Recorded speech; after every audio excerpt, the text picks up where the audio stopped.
Good evening everybody. सो इस month में, precious month में, हम ओवरऑल सभी मेंटर्स 4 4 डेज के हम सेशंस लेंगे फॉर 30 मिनट्स ईच। एंड और हम ट्राई करेंगे, मटीरिया मेडिका हम सब पढ़ते हैं ओवरऑल, राइट। और अंडरस्टैंड भी करते हैं, हम अप्लाई भी करते हैं। पर्पस क्या है? इसका पर्पस है कि हम different opinions and different ideas and different facets लेके आए प्रिस्क्रिप्शन के, right. Because there are many way to prescribe, so what I am doing is one of them. So ऐसा कभी भी नहीं सोचना है कि सिर्फ एक ही कोई रास्ता हो सकता है, रास्ते बहुत हो सकते हैं। आप जो कर रहे हो वो ठीक है, राइट। जो मेथड यूज कर रहा है, तो बेसिकली मैं जो मेथड यूज करता हूँ तो उसमें रहता है कि केस की मेरिट पर जो अवेलेबल है मैं उसको यूज करता हूँ। सो इसीलिए मैं ऑलमोस्ट सभी मेथड यूज करता हूँ। मतलब मैं एज एन क्लासिकल प्रिस्क्राइबिंग भी करता हूँ, सेंसेशन मेथड पे भी कर सकता हूँ उसमें, राइट। और टोटलिटी बेस्ड थेरेपेटिक्स कुछ भी, यानी कि जो केस में इम्पोर्टेंट होएगा। तो जैसे आज टॉपिक है इसका हार्ट रेमेडीज का, तो पढ़ता भी मैं ऐसे ही हूँ, राइट। कोई भी रेमेडी, अगर मैंने किसी रेमेडी को अंडरस्टैंड करना है, किसी चीज को भी पढ़ना है, I always try to understand कि उसके बैकग्राउंड में क्या है, वो कैसे काम करती है दवाई, बॉडी पे कैसे काम करती है और सिस्टम पे क्या काम करेगी, उसके आसपास वाली दवाइयाँ क्या हैं, उनको कैसे हम समझ सकते हैं, वो आपस में कैसे रिलेटेड हैं, राइट। सो जो व्यू पॉइंट रहता है मेरा, वो मोस्टली ये रहता है कि थोड़ा सा होलिस्टिक टाइप की देखें कि ओवरऑल क्या है। जैसे छोटे छोटे एग्जांपल्स देता हूँ आपको, हम पहले भी शायद डिस्कस कर चुके होंगे। हम नॉर्मली, जैसे आप सबने फाइसोस्टिग्मा यूज किए, राइट। तो जब मैं फाइसोस्टिग्मा में पढ़ूंगा उसको, फॉर एग्जांपल कोई थेरेपेटिक में प्रिस्क्राइब करेगा कि it is for the cataract, right. वो कैटरेक्ट के लिए बहुत अच्छी, कैटरेक्ट कह रहा हूँ, ग्लूकोमा के लिए बहुत अच्छी मेडिसिन मेडिसिन है, राइट। तो मैं देखूंगा कि उसमें क्यों ग्लूकोमा के लिए ये अच्छी मेडिसिन है, इसमें ऐसी क्या चीज है जो वर्क करती है, राइट। इसका एल्कलॉइड क्या है, इसके एक्टिव कॉन्स्टिट्यूएंट्स क्या है, राइट। या कोई और चीज है इसमें, क्योंकि उसमें भी दो तरह के होते हैं। हम आगे जाके इन 4 दिनों में स्टडी करेंगे, तो हम देखते हैं फिर उसके बाद वो कैसे एक्ट करती है बॉडी पर, राइट। जैसे फाइटोस्टिग्मा में अगर आप देखोगे तो उसमें जो कंटेंट है वो एसरिन कंटेंट है। और एसरिन क्या करती है? तो माइटोटिक एक्शन है उसका आइस के ऊपर।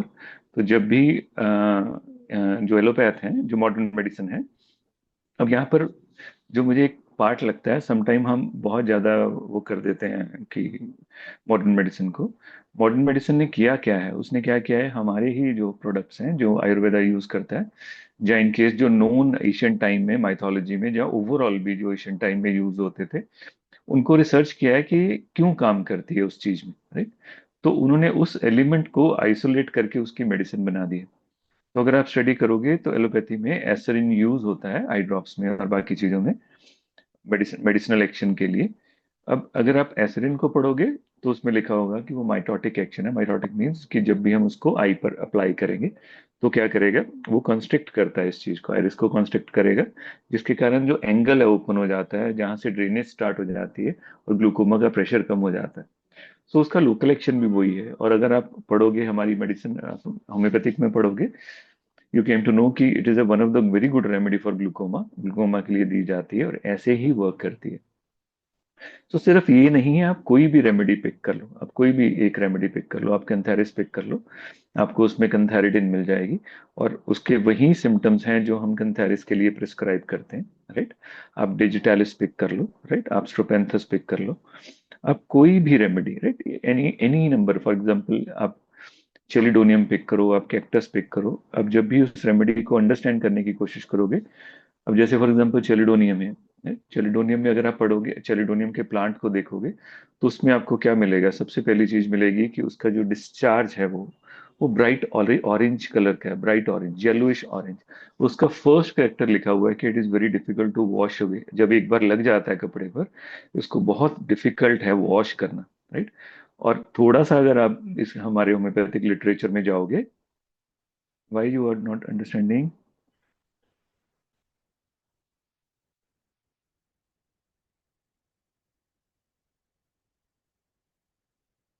हेलो?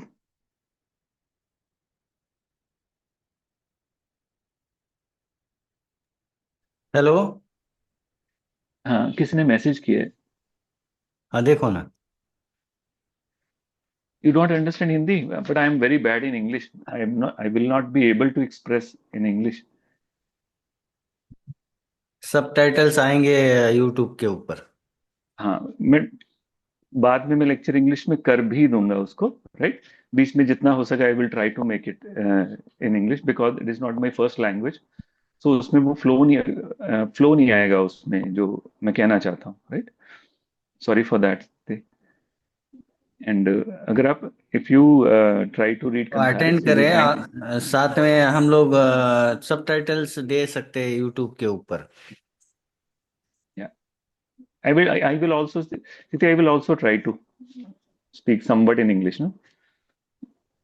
और कोई So, क्वेश्चन कर रहा है ना, तो उनको बोलो कि हम्म, वीडियो पे आ जाए, तो वो जी जी, अच्छा लगेगा। हाँ। right, right, right. So, if you just read Cantharis, you will find that the Cantharis, we are discussing Chelidonium, no?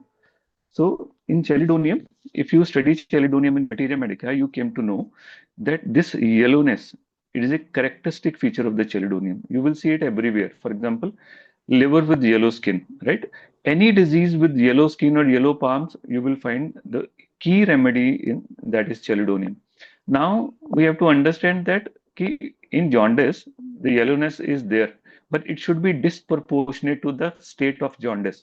Then it is Chelidonium. And if you see one rubric in the repertory, Leucorrhea white, stain the linen yellow, you will find only one remedy, that is Chelidonium.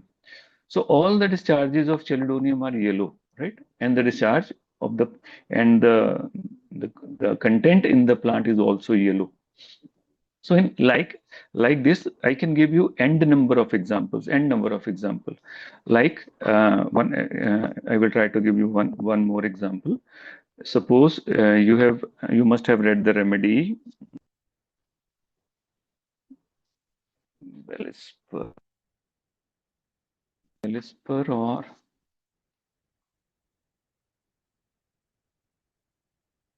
that is like cactus, right? When you try to understand the cactus, the key sensation, if you see the survival of the plant of the cactus, you will find that uh, how the cactus plants survive. They plant survive by constricting and relaxing their stem, right?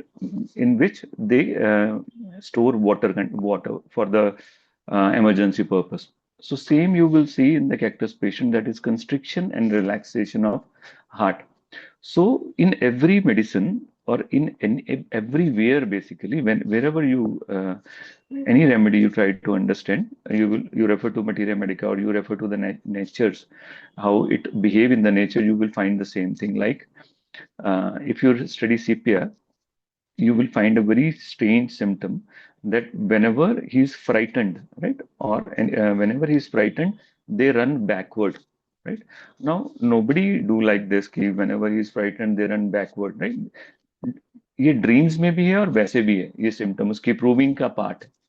But when you try to understand कि CPI is made from the ink of the cuttlefish basically, and cuttlefish has a survival mechanism of releasing the ink then going backward. So it is connected to that source basically from which medicine is coming. So what I do, right? What I do, ki whenever I try to understand any remedy, right? Whenever I try to read any remedy, I always try to see ki what is there in the materia medica, what is there in the mythology, why this remedy, what is the main action of this remedy, what is the site of action, what is the nature of the alkaloid, how that alkaloid work on the body, right? How it reacts with the body, where it acts on the body, right? And all these information, then I will try to connect and understand the remedy, right? So जो भी remedies हम आगे study करेंगे, so we will discuss all the remedies in this way, right?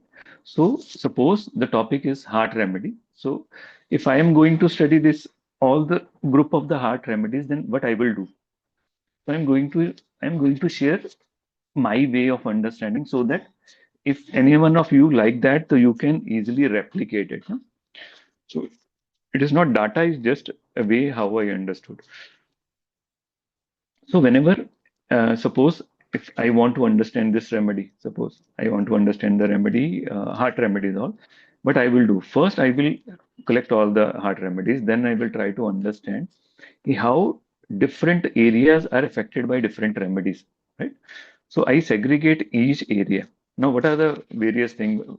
The things which I जो मैंने point किए हैं कि कहाँ कहाँ एक्शन हो सकता है। जैसे देखो, अगर आप उसकी पैथोफिजियोलॉजी पढ़ोगे, हार्ट की पढ़ोगे, जहाँ मेडिसिन की पढ़ोगे, you will find that one area which is very important is myocardial dysfunction, right, myocardium.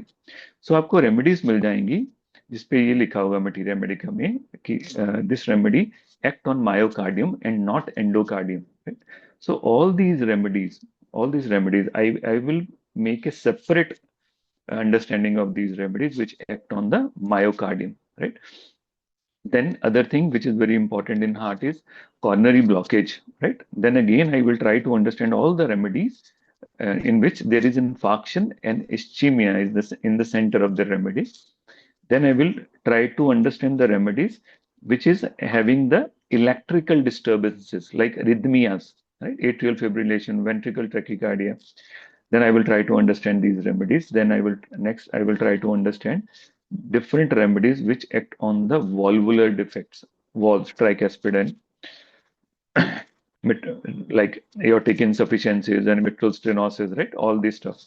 So I will try to understand this. Then I will try to understand heart condition due to systemic disturbances like systemic inflammation, right?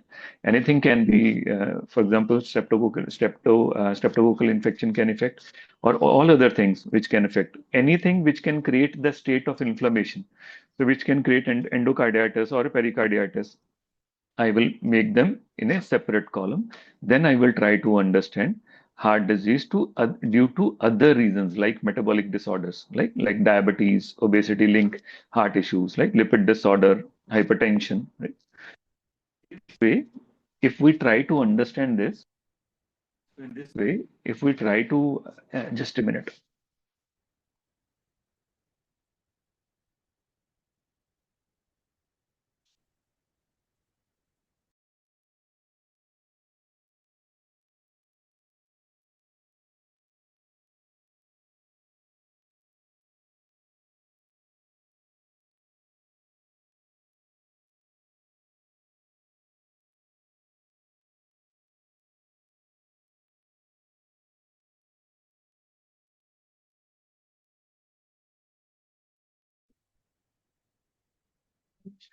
Patient की call थी, sorry.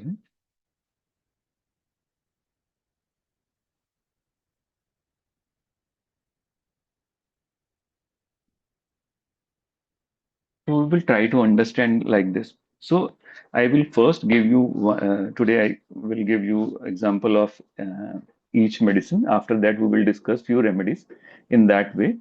Then you can continue with the other. Like if we just focus on the first, like the medicine which act on the myocardium, the heart muscle, and due to the contraction disorder, right? The main remedy जो आपके mind में तब आनी चाहिए, main remedy, that is Crataegus, right?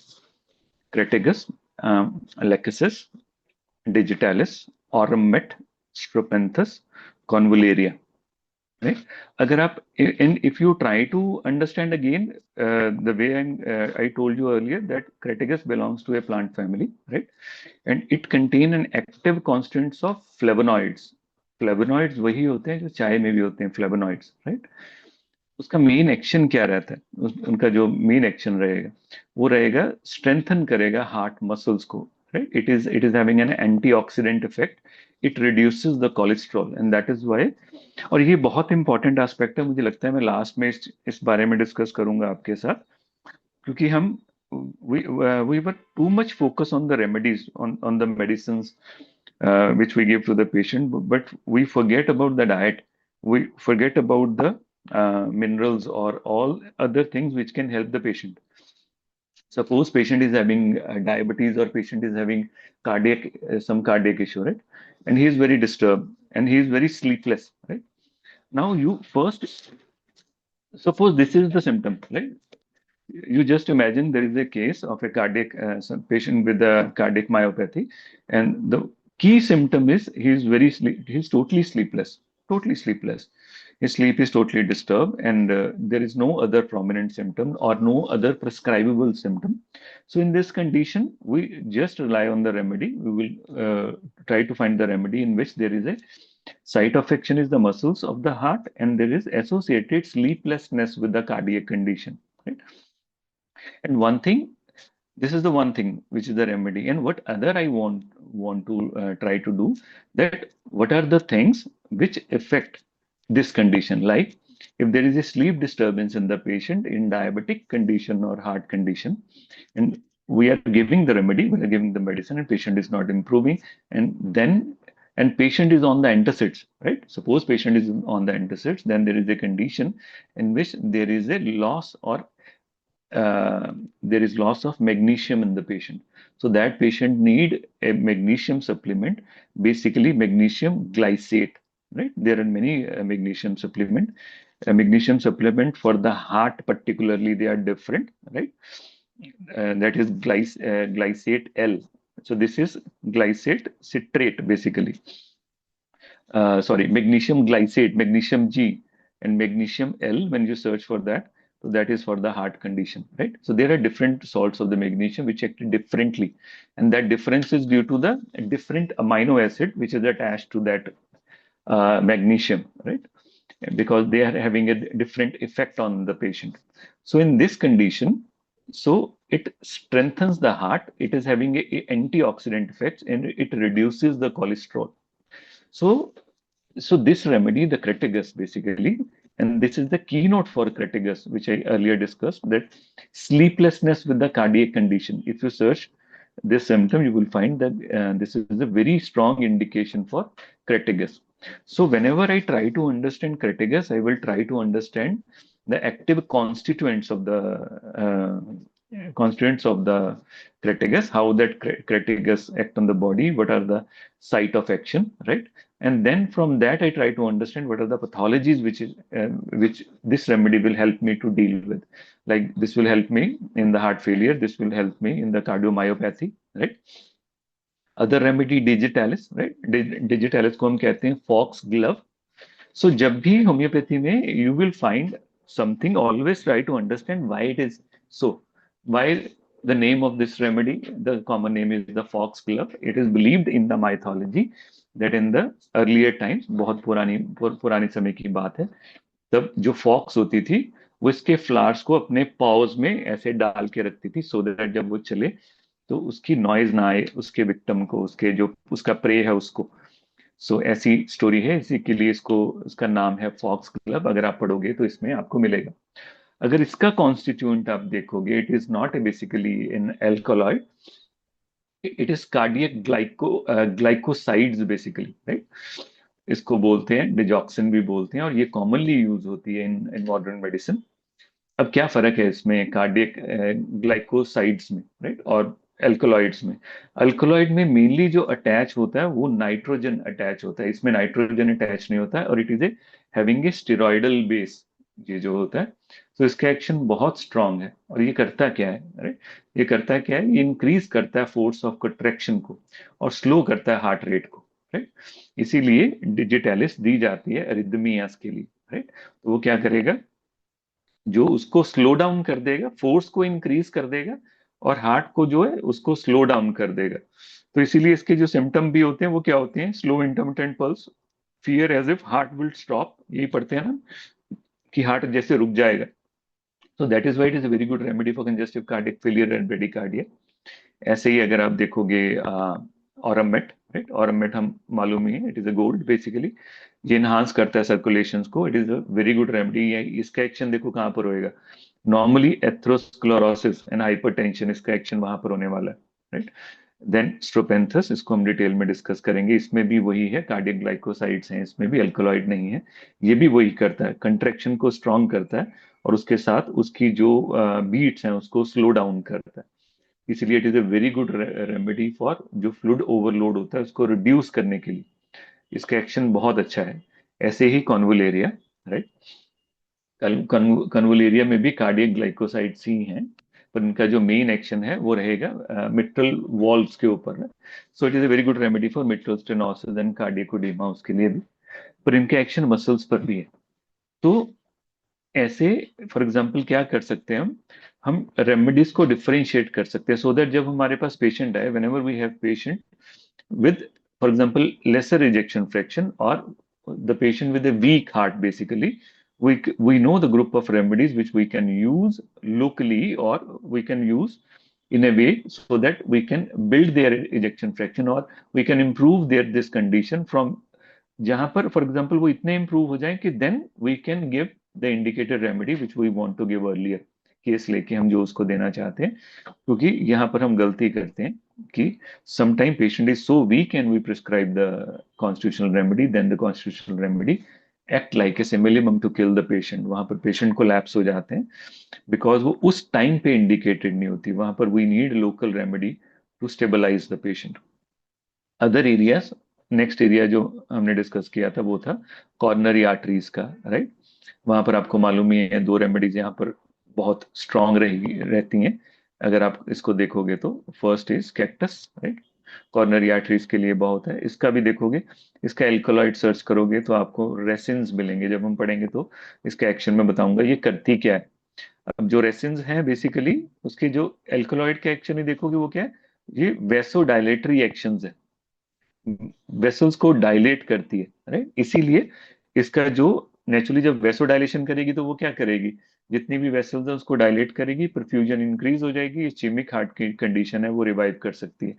And that is why this is a very good remedy in this condition जहां पर angina and coronary artery disease होती है। Other remedy glonoinum, it is we all know that it is a trinitroglycerin, right, which used in the modern medicine उसके लिए, ischaemic heart disease के लिए। हम टंग के नीचे आप रख के देखो, जब भी आप नाइट्रेट्स खाते हो, nitrates is a very important basically, क्योंकि अगर आप थोड़ा सा पढ़ोगे नाइट्रेट्स कहाँ यूज होते हैं बॉडी में, तो नाइट्रेट ब्लड वेसल्स को रिलैक्स करने के लिए यूज होते हैं, right. And many condition, suppose sometime excessive coffee, right, caffeine, excessive caffeine और एक्सेसिव टी और स्मोकिंग जो नाइट्रेट्स होता है उसको रिड्यूस कर देता है। तो उस कंडीशन में हमें पेशेंट को ऐसी डाइट देनी चाहिए जिसमें नाइट्रेट्स ज्यादा हो। तो जब नाइट्रेट्स देंगे उसको, तो उस कंडीशन में उसकी जो वैसे वेस्कुलर रिलैक्सेशन है वो इंक्रीज हो जाती है। तो ये बहुत इंपॉर्टेंट है उसके पेशेंट के लिए, राइट। आप जो प्रिस्क्राइब करने जाओगे उसके लिए, तो it is a very strong vasodilator, it improves an oxygenation. Other area which is important is the valves, right. उसमें देखो कौन कौन सी रेमेडीज आएंगी जिसमें ब्लड फ्लो का इशू रहने वाला है। उसमें द फर्स्ट रेमेडी जो मेरे दिमाग में आती है दैट इज स्पाइजीलिया, राइट, वहां पर काम करती है।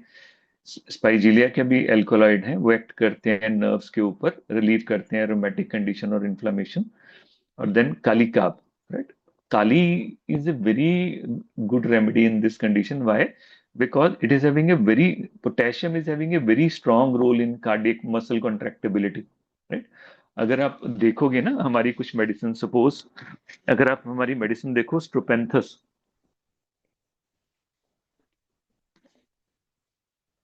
यहाँ पर अगर आप स्ट्रोपेंथस देखो, स्ट्रोपेंथस की पॉइजनिंग पढ़ के देखना एक बार। when you read the poisoning of the Strepentha, you came to know that basically Strepenthes act on the body by depressing the sodium potassium pump. Right? The sodium potassium pump is very important. वो किसके लिए? For nerve conduction. Because ये pump क्या करता है, ये 3 sodium बाहर cell से निकालता है और 2 पोटेशियम उसको अंदर लेके जाता है, जिसके कारण सेल्स में नेगेटिव प्रेशर बिल्ड होता है, नेगेटिव चार्ज बिल्ड होता है सेल में फ्रॉम द, और जो बहुत इंपॉर्टेंट है कंडक्शन के लिए, अगर ये नहीं होएगा तो कंडक्शन नहीं हो पाएगी। इसीलिए कालिकाप का बहुत इंपॉर्टेंट रोल रहता है इसमें, रिदमियाज में और ये सारी कंडीशंस में। तो आप इसको माइंड में रखा करो, क्योंकि ये इलेक्ट्रोलाइट बैलेंसर भी है, right, it regulates the cardiac muscle contractibility. तो डिहाइड्रेशन की कंडीशन में अगर प्रॉब्लम आ रही है, वैसी कंडीशंस में आ रही है, इलेक्ट्रोलाइट इम्बैलेंस में आ रही है, वहां पर इसका रोल बहुत ज्यादा बढ़ जाएगा, राइट। अदर इंपॉर्टेंट थिंग्स जो इसमें, अगर नेक्स्ट में ग्रुप में जाऊंगा, वो जाऊंगा इसके इलेक्ट्रिकल, उसमें मैं जाने की कोशिश करूंगा जहां पर इलेक्ट्रिकल इश्यूज हैं। देखो अगर जो इलेक्ट्रिकल इश्यूज हैं वहां पर क्या रहेगा, mostly arrhythmias and conduction defect. Now there are pathologies जहां पर ना क्या बोलते हैं कि लाइक सार्कोइडोसिस। सार्कोइडोसिस के पेशेंट में अगर आप देखोगे तो उसकी कॉम्प्लिकेशन में आपको कभी मोस्टली कंडक्शन डिफेक्ट्स मिलेंगे। सो नॉलेज ऑफ डिजीज बहुत इंपॉर्टेंट है। सो उसके हिसाब से हम पेशेंट को हेल्प कर सकते हैं अंडरस्टैंड करने में भी, और उसकी डाइट के लिए भी, और बाकी चीजों के लिए भी। राइट। डाइट में फिर कह रहा हूँ we will study diet in detail last में, कि हम कैसे डाइट दे सकते हैं उसमें, कि कैसे हेल्प कर सकती है वो हमें डाइट। सो कंडक्शंस में क्या आएगा? अ, जो मेन रेमेडी देखो, इसमें लेकेसिस भी आएगी और इसमें स्पाइजिलिया भी आएगी। Other remedy is Kali phos basically. Right. और कालीफॉस में कंडक्शन बेसिकली पीछे मटीरियल मेडिका वही रहने वाला है। ओवर मेंटल वर्क के कारण जो इश्यूज आएंगे वहां पर जो कालीफॉस का रोल रहेगा। यहाँ पर एक मैं आपको कालीफॉस का कीनोट बताता हूँ, आप इसको यूज करके देखना। आपको जब भी when ever you find any patient, a child और ए किड और any person, right? So, in which there is a change in the school, or change in the place, or change in the company, change in the country, right? When whenever there is a change in a, जहाँ पर वो रह रहा था, where he was very comfortable, where there is a bonding. Now he went to another place, another class teacher. Suppose he was promoted to first to second standard. Now the teacher is different, the environment is different, and that kid is not able to adapt into that environment. So whenever this happen, then effect of this change is the on the comprehension of the patient, the understanding, the application of that kid basically. Then you will came to know that जो उसकी performance है in the study, there is a drop in the performance. So in that condition, we sometimes try in other remedies. There is a very good rubric in the repertory, right? I will मैं message कर दूंगा इसको, एकदम से मेरे दिमाग में नहीं आ रहा। तो उसकी जो इंडिकेशन है that is kali phos. So I successfully use this remedy in many condition. आप भी ट्राई करना इसको यूज करने के लिए। And digitalis we discussed, right? Then mitral valves, right? Mitral valves, heart valve, the action on the heart valves. And then the first remedy of choice यहाँ पर रहने वाली है जो, that is Loris Serratius. It is a very good remedy in this condition. इसमें भी होता है कि एक्सट्रीम साइनोसिस होती है, गैस्पिंग ऑफ एयर होता है। मैं फिर कह रहा हूँ we will do some remedies in detail, this is just a glimpse for that, right? And Loris Serratius is a very good remedy for the cardiac cuff along with spongia, right? And that is why we use this remedy in this condition, because this happens in valvular diseases like stenosis and regurgitation, in which sometimes the pulmonary pressure increases, and due to that condition patient is experiencing cough. And when this patient is experiencing cough, then the medicine should be based on this symptom, that is cardiac cough. So Loris Serratius, cactus, and spongia, right? I prefer these two remedies, Spongia and Loris Serratius. They are very good in this condition, right? In Spongia, there will be loud gasping, basically gasping रहेगी, and dry cough रहेगी with the heart disease. This is a very important symptom. Loris Serratius में extreme cyanosis रहेगी, and then sudden breathlessness. Then convulsaria, again very good remedy. This condition, इसमें भी there is a palpitation रहने वाली है, particularly in the mitral valve disease, right? Other remedies जो work करेगी, for example, on blood vessels, like hypertension and atherosclerosis, right? And that type of condition. So in that type of condition, it is very important, because if we don't treat this condition, then this will lead to again cardiomyopathy, right? Due to the secondary reason, because of the excessive blood pressure. So in this condition, the very good, now in this condition, the remedy should be focused on the hypertension basically. So यहाँ पर the remedy Allium sativa, it is a very good remedy, and it is having a feeling sensation of clogged arteries. If you study this remedy can be used in high cholesterol and gastric issues. और आयुर्वेदा में इसको बहुत use करते हैं, अगर आपको मालूम ही होगा इसको, राइट? एंड इसमें इंटेंस क्रेविंग रहती है फॉर द स्ट्रॉन्ग फूड। ये अपने आप में ही स्ट्रॉन्ग है, इलियम सटाइवा, आपको मालूम है क्या होता है? तो it is a very very bitter, strong होता है ये खाने में, और इसकी क्रेविंग भी बहुत रहती है. Other remedy which is very important is baryta carb and baryta mur, right. These two remedies are very important. So particularly Britacarb whenever there is hypertension in the elderly people, right? In that condition, Britacarb with atherosclerosis and weakness, then this is the indication for Britacarb. So whenever I am saying the indication of Britacarb, I am not referring to the state of Britacarb. I am trying to refer the situation. मैं उस situation की बात कर रहा हूँ जहां पर आपके पास बाकी की पिक्चर अवेलेबल नहीं है, बस you are having a just these few indication, then you can directly use this remedy. जैसे मैंने आपको बताया कि you are not having any symptom in the patient. So जब भी मैं कहता हूँ कोई सिम्टम नहीं है, इसका मतलब ये नहीं है सिम्टम नहीं है. सिम्टम क्वालिफाई होना चाहिए. क्या है symptom? Anything which is rare, which is strong, which is peculiar. Suppose patient is weeping, it is not a symptom, right? But patient is constantly weeping, it is a symptom. Suppose there is a redness on the face, right? This is not a symptom for belladonna, right? This is not indication of the belladonna, because in inflammation there is redness, right? We can't say this is belladonna. But if it is very bright redness, then this is the indication of belladonna. So patient must have that peculiarity to prescribe for.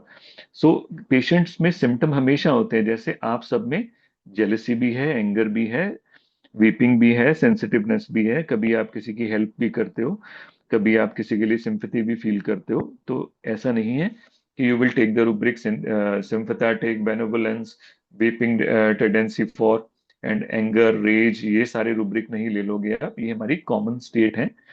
इतनी strong होनी चाहिए. The symptom should be very very strong. It should be uncommon, rare, peculiar to be addressed as a symptom first. तो ये मैं वो condition बता रहा हूँ जहां पर आपके पास कोई सिम्टम्स नहीं है. Then suddenly you came to know that these two combinations are very strong, that there is one, that muscles are involved, that the heart is involved, right? There is a cardiac myopathy. Along with that, there is a great sleeplessness. Patient is feeling very very sleepy. So this is the one of the indication, right? So all the things which I am expressing here, वो इस point पर मैं express कर रहा हूँ, right? कि for example आपके पास और कुछ नहीं है, बस you are having only few information that patient is very old, he is in a senile condition, having atherosclerosis and hypertension. Then this combination can be used for prescribing Britacarb. Other remedy which is very important is Vibram opulus, right? Vibram opulus, it is a remedy for basically vascular spasms, right? And heart cramping, irregular BP fluctuation. Otherwise, you use this remedy, Vibram opulus. कहाँ use करते हैं हम Vibram opulus?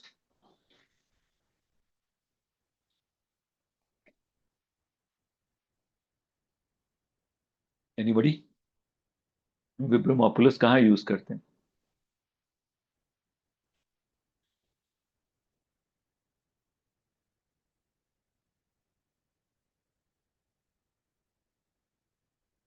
Anyone?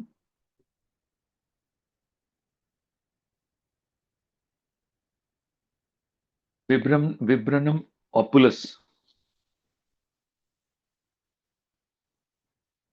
आप सब routine में use करते होगे अपनी प्रैक्टिस में. You must have using this remedy in the routine practice, Vibram opulus. So Vibram opulus is a very good remedy for dysmenorrhea. It is a very good remedy for dysmenorrhea, very severe dysmenorrhea. And in case of missed abortions, yes, dysmenorrhea, and in case of missed abortion. And dysmenorrhea, what is the symptom in dysmenorrhea? Which is the classical prescribing symptom for this Vibram opulus. So it will work only if this symptom is present. Otherwise, it will not work in the dysmenorrhea. First of all, the type of pain in Vibram opulus, it is like this. यहाँ से start होएगी, right? यहाँ पूरी around आएगी. Then it will go to the thighs. Thighs में जाएगी और cramps बहुत ज्यादा आएंगे, right? जैसे इसमें vascular cramps हैं, वैसे ही cramps बहुत cause करती है. And other thing ये क्या करती है? Clot generation. तो इसमें जो main prescribing symptom, the prescribing symptom of the viburnum opulus is the severe spasmodic dysmenorrhoea, unbearable pain, ameliorated by passing a single clot.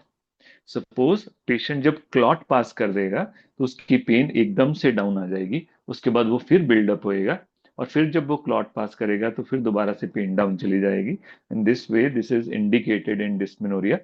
So cramps and clots, these two things must be there for the vibram opulus. Then it will work like magic. Another thing is third month, whenever there is a threatened abortion. This is the classical key remedy in that condition. Give 3 doses of 13 in threatened abortion. You will be amazed by seeing the results of this remedy, right? And other things, the next thing is what I've already said, acting on the metabolism, like cholesterol, diabetes related heart disease, right? And हमारे पास ना बहुत myths हैं basically. हम कहते हैं कि cholesterol के कारण ये हो रहा है। Sometime you will see the patient with very less, very basic, जिसे बोलते हैं कोलेस्ट्रॉल, उसमें इंक्रीज होएगा, पर फिर भी उसको कार्डियक कॉम्प्लिकेशन। और कोई पेशेंट है जिनमें बहुत ज्यादा ज्यादा कोलेस्ट्रॉल है, फिर भी उनको कोई प्रॉब्लम नहीं है। बेसिक कोलेस्ट्रॉल से ज्यादा इंपॉर्टेंट है इन्फ्लामेटरी स्टेट जो पेशेंट में आती है, right? It may be due to the sugars, it may be due to the other inflammatory conditions. So inflammation is very important, right? Very important in this condition.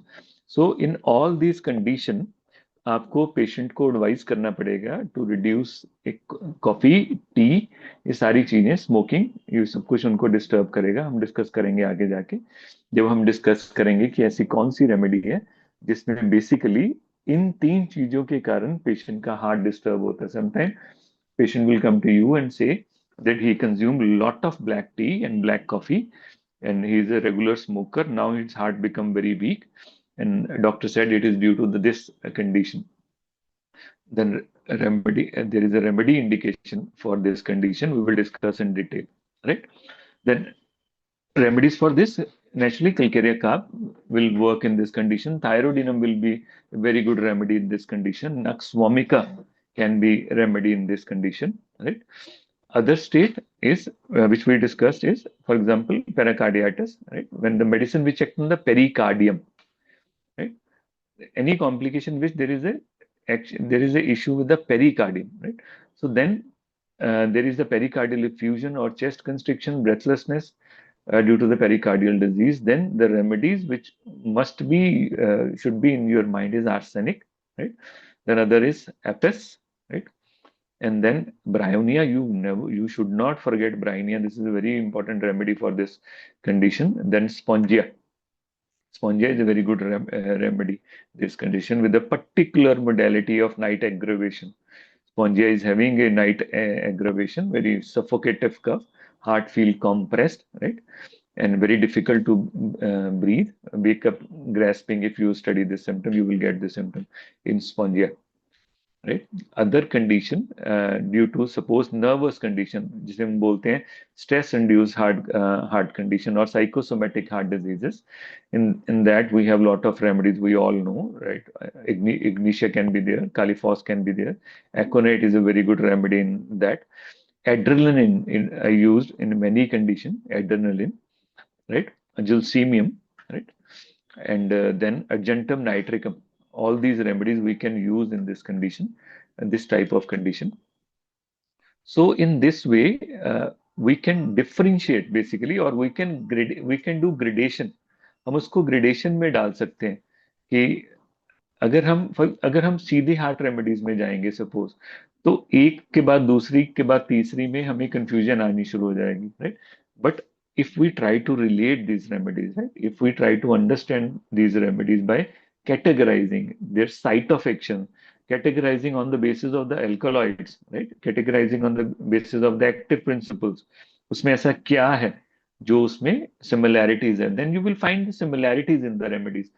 तो then आपको समझ आएगा कि यार ये why digitalis is so similar to strophanthus और other remedy so similar remedy to this remedy. तो ये बहुत इंपॉर्टेंट है। तो कोई भी अगर आप whenever you study some remedy, always try to understand वो रेमेडी आई कहाँ से, वो रेमेडी बनी कैसे, राइट? वो कैसे वर्क कर रही है, उसका एक्शन क्या है, देन वो आपको बहुत हेल्प करेगी उस चीज को अंडरस्टैंड करने में। Any questions till now?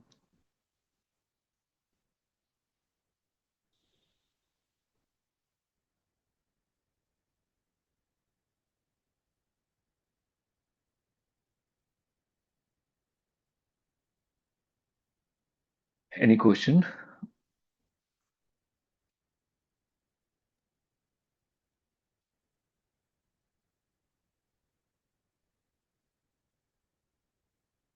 तो यहाँ पर एक चीज है जो मैं एक बार मैं ट्राई करता हूँ। बाकी चीजें हम सब डिस्कस करते हैं, हम कई बार फिजियोलॉजी को मिस करते हैं, right?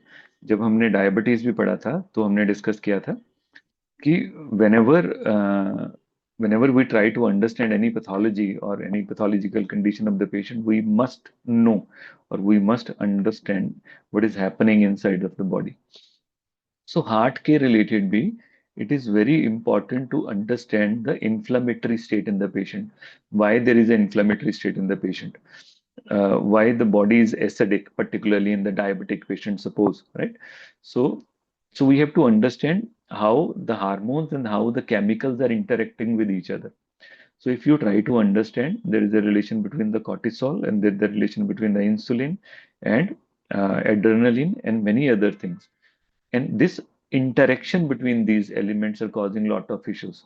So nowadays a lot of condition which is happening to the patient, or either it is diabetic or non-diabetic, especially in the cardiac cases, that is due to the we are taking the food having a higher glycemic index, so which is responsible for the inflammatory state of the patient.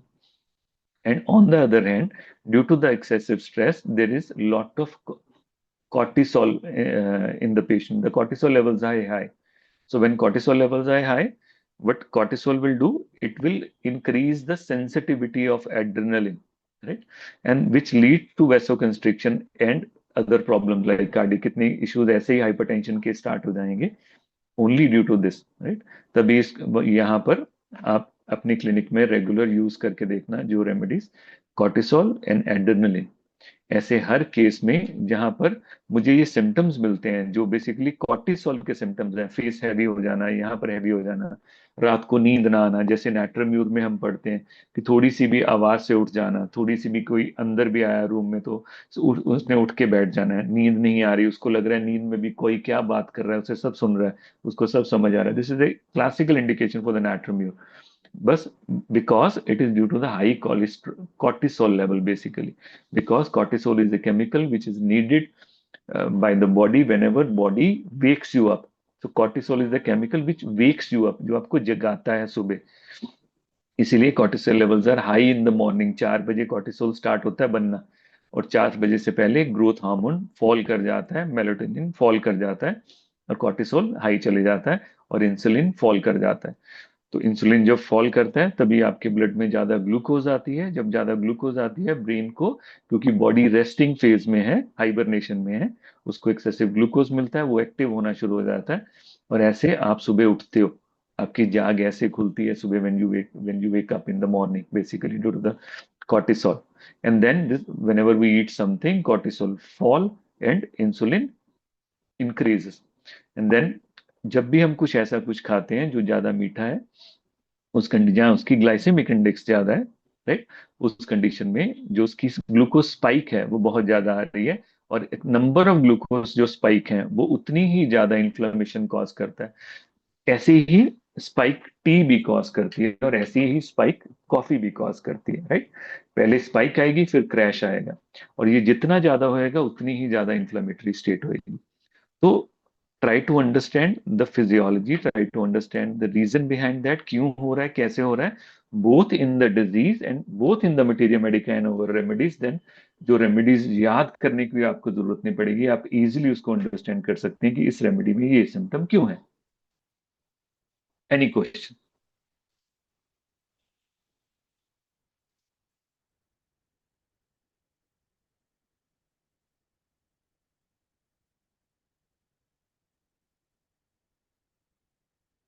बोल के बता दो.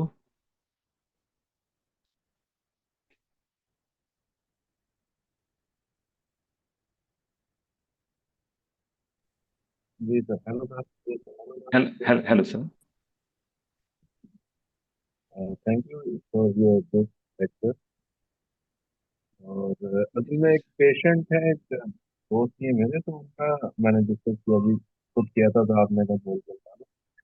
हम्म, उसमें ये है कि उनका कहना है कि उनके दो वाल बंद है, हम्म, बाकी कोई शुगर नहीं है और कोई इशू हाई ब्लड प्रेशर नहीं है। अलबत्ता हम्म, गवर्नमेंट वो है, खाने पीने वाला खूब है, कट है कुछ हम्म, चीजें।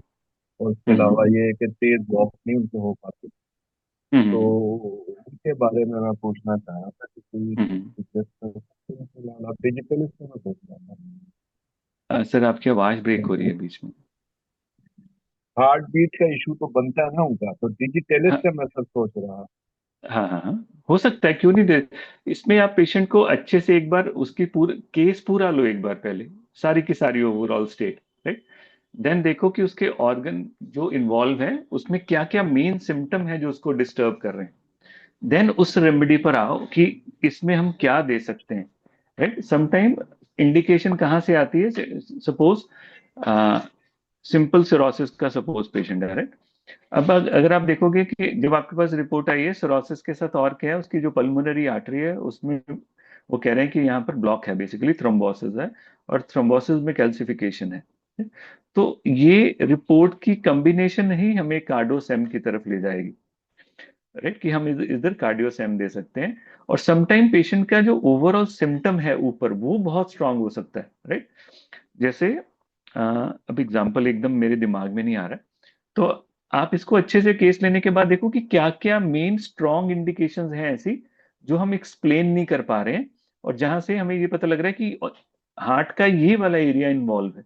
देन ट्राई टू अंडरस्टैंड कि इससे इससे मिलती जुलती ऐसी कौन सी रेमेडी है जो उस जगह पर काम कर रही है।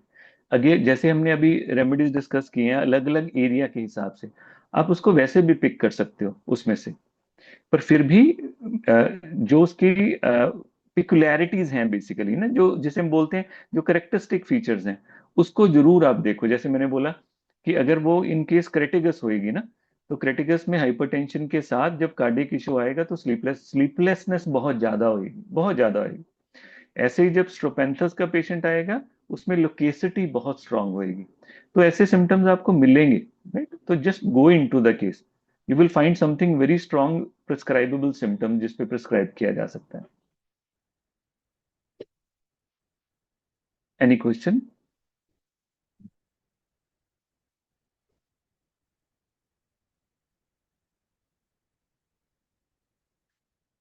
सो कल हम करते हैं इसमें से कोई भी दो रेमेडीज मैं उठाता हूं इसमें से, राइट। अगर आप पिक करना चाहो तो पिक कर सकते हो, अगर आपने उसको पढ़ के रखना है पहले, अगर आपके मन में है तो कोई भी मैं दो रेमेडीज उठाता हूँ। रुको मैं इसमें देखता हूँ अगर कौन सी पिक कर सकते हैं।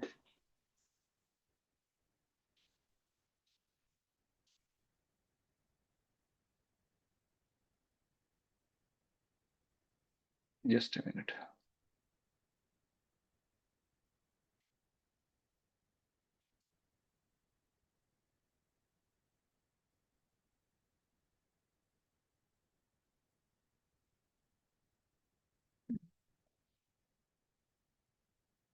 एक तो हम लॉरिस एरेशियस ही पिक करते हैं, राइट। और एक क्रेटिगस ही करते हैं, ऐसे ही करते हैं। क्रेटिगस और लॉरिस एरेशियस, साथ में कैक्टस को भी अगर हम टच कर सकें तो हम टच करेंगे इसको। ओके रहेगा।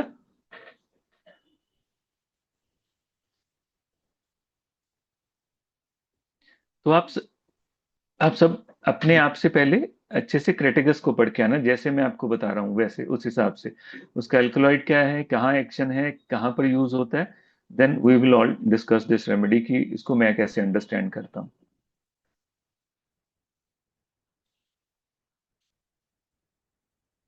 हाँ श्योर, एड्रेलिन भी मैं करवा दूंगा। Adrenaline is a very good remedy, आप उसको पढ़ना है एक बार। जब आप एक बार पढ़ लोगे आपको बहुत जगह काम आएगी, बहुत जगह। आपके पास समटाइम कोई पेशेंट आएगा जो हाइपरटेंसिव है बिना किसी कारण से, बिना किसी कारण, you will not find any other information in that condition, वहां पर भी ये काम करेगी। तो आपको सिर्फ ये मिलेगा कि उसमें फाइट एंड फ्लाइट का रिएक्शन है पेशेंट में, उसके बाद उसको हाइपरटेंशन आती है। तो it is basically due to the higher cortisol level.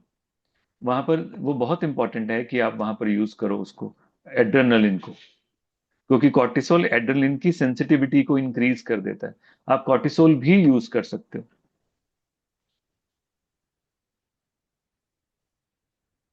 Clinically Ritu ji use करके देखना, you will get wonderful result in that. मैं आपको बता भी दूंगा हम कहाँ कहाँ यूज करते हैं इसको। कल कल मिलते हैं इसी time with the remedy crataegus, right? Crataegus and laurocerasus और कैक्टस, इन तीनों में से क्रेटिगस तो पक्का, उसके अलावा दो रेमेडीज जो देखेंगे हम पूरा कर पाए उसको। श्योर पोटेंसी भी एक्सप्लेन कर दूंगा मैं आपको। Okay, okay, this is enough for today. कल मिलते हैं सेम टाइम 5 बजे।